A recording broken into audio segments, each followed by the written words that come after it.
શનિવારે સ્કૂટીની પૂરી થયા બાદ આજે 3 વાગ્યા સુધી ઉમેદવારી પત્ર પરત ખેંચવાનો સમય હતો, જેમાં એક પણ ઉમેદવારી પત્ર ખેંચાયું નથી.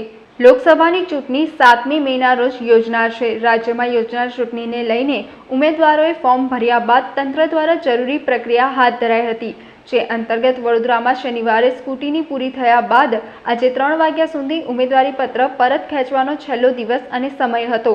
ટાઈમલાઈન પૂરી થઈ ગયા ત્યાં સુધી એક પણ ઉમેદવારી પત્ર પરત ખેંચ્યું નથી. સ્કૂટીનીમાં જે પણ 14 ઉમેદવારો હતા એ 14 ઉમેદવારો હરીફ ઉમેદવાર તરીકે ચાલુ રહેશે.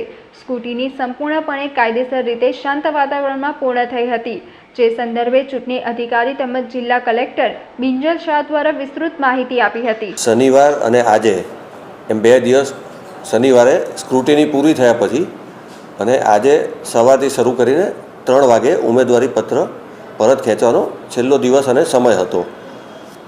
એની ટાઈમલાઈન પૂરી થઈ ત્યાં સુધી એક પણ ઉમેદવારી પત્ર પરત ખેંચાયું નથી. એટલે જે પણ સ્ક્રુટિનીમાં જે 14 ઉમેદવારો વેલિડલી નોમિનેટેડ કેન્ડિડેટ તરીકે હતા એ 14 ઉમેદવાર હરીફ ઉમેદવાર તરીકે વિથડ્રોલ પછી ચાલુ રહેલ છે. નહીં,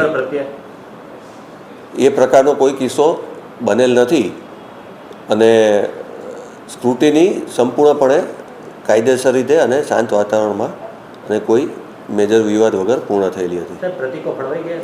પ્રતિકો હવે ફાળવા છે. હવે એ લોકોને જે પણ ઉમેદવારો વેલિડલી નોમિનેટેડ કેન્ડિડેટ હતા એ લોકો આવશે અને એમની હાજરીમાં હવે આ પ્રક્રિયા શરૂ થશે.